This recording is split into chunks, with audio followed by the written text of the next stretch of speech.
What is going on, everybody? So I'm just gonna explain why I don't play Tekken 8. And before a lot of y'all attack me and be like, "Oh, you just don't play it because Lay's not in it," which that's far from the truth. Because even though Lay wasn't in like season one of Tekken 7, I still played that game. And you already know that I'm not the biggest. I wasn't the biggest fan of Tekken 7. Even whenever he was in the game, there were still a lot of things I didn't like about it.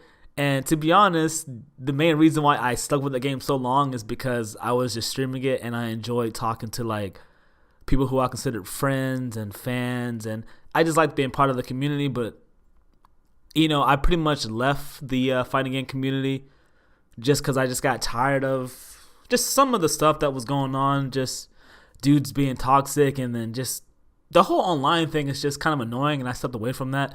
And also, I'm not really liking the direction that Tekken is going in. And if you watched me, like, when I was playing Tekken 7, I would always complain and be like, "Oh, I hate these rage arts. Man, I hate having to buy for characters. I hate this. I hate that."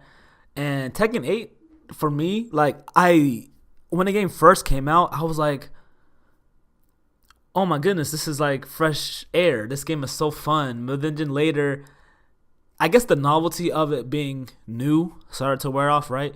Because whenever the first trailer came out, when we saw Jin versus Kazuya, I was like, "Oh my goodness, bro, Tekken actually looks good. Like, the graphics actually look good. Oh my goodness, right?"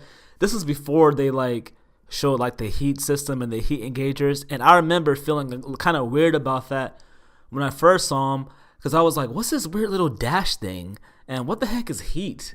You know? And I kind of ignored those when I first played the game.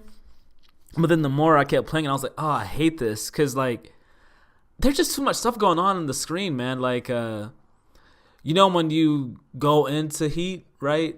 I kind of hate saying that because it's just dirty jokes just waiting to happen. But when, like, the camera zooms in on one of the characters and it goes like, bzzz, I hate that. And then, like, on certain moves that, like, trigger it, I don't like it. And then I don't like the dash thing. And then all the sparks and stuff on the screen I don't like.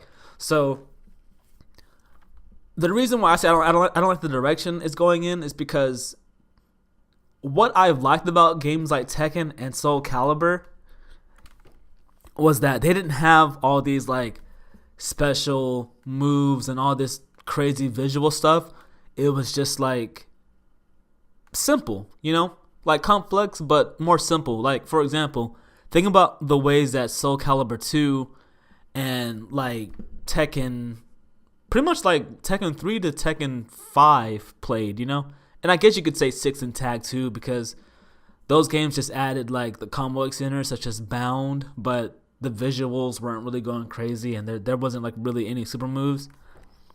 I kind of missed that gameplay, man. And one of my wishes that I knew I wasn't going to get, because it's pretty much like a staple in Tekken now, is that I wanted them to get rid of Rage. Like, I wanted them to get rid of Rage so bad because I do not like combat mechanics, you know what I mean? And I don't like being rewarded for losing. And I would remember playing Tekken 5 and just remembering, like, if you wanted to make a comeback, you had to, make it happen. But then Tekken started to add like chip damage and all that stuff, and I don't know, it was just not fun. And the whole DLC thing of them releasing characters that were in the previous game, and you already know my feelings about Lydia being released as DLC, even though that she was the last freaking character to be released as DLC in Tekken 7. So I was like, she's the new character. Why isn't she just in the base roster? To me, that was really cheap. And then fighting games as a whole, just with like having to buy characters and stuff, it's kind of annoying because I'm getting older, right? And I'm just reminiscing about the days where you just unlocked characters, by playing the dang game. So you got rewarded for putting hours into the game. That's why, like, I know people don't consider this a fighting game in the traditional sense, but that's why like Smash Brothers Ultimate was such a so fun to me, like a breath of fresh air when I played it, because I got to unlock characters and just remember how it was being a kid unlocking characters and not having to buy. Yes, you had to buy characters in that game, but they were all new characters, not returning characters. And I see that Season 2 messed up the game quite a bit. So like I said, I don't really follow the scene, but I still have friends that I talk to, and then they'll like update me and send me stuff in my Discord about what's going on with the game, and I'm just like, goodness gracious, man! Like, weren't you all you just praising this game like a couple months ago, and now it's all just ruined because they keep making dumb mistakes and stuff. And I know there's some controversy with like Harada, Makamore, and some of the they're like having beef with some of like the top players in the community. And to be honest, I'm not surprised because I've ranted on those two like 5-6 years ago, maybe 7 years ago. I've been on to them. Like, I always thought that the way that they responded to people were scumbaggy, and I never did like that stunt that they pulled with the shirts. Don't ask me for I never thought that was funny. Other people did, up until like that saying affected them now. You know what I mean? I never thought it was funny, and I never understood why they replied to people on Twitter that make negative stuff. I'm like, as a professional, wouldn't you just like ignore stuff like that? You know what I mean? Like, no matter what, people are going to like say stuff about the game. I don't know why you need to reply to everybody and like retweet their replies and stuff. I don't know. I just think it's kind of unprofessional with the way they do it. I was never like I am not a fan of Michael Murray in the slightest, and so like I don't even watch that much Tekken stuff anymore. So there's only two people that I watch about Tekken. D all the way G and Mike Hollow, sometimes Frame Whisperer, and I still watch Maximilian dude, but he's not like a Tekken dude. He's just a fighting game guy. So if you're in that list, yeah, I still check out your stuff. But yeah, but overall, I stopped having fun with Tekken like a while ago. Like I said, it has nothing to do with my character not being in the game, because I stopped playing Tekken 7 in 2021. You know what I mean? So I still had 3 years to play it before Tekken 8. But yeah, the game's not fun. I'm not liking the changes that they're making. There are things I like about it, such as the story mode.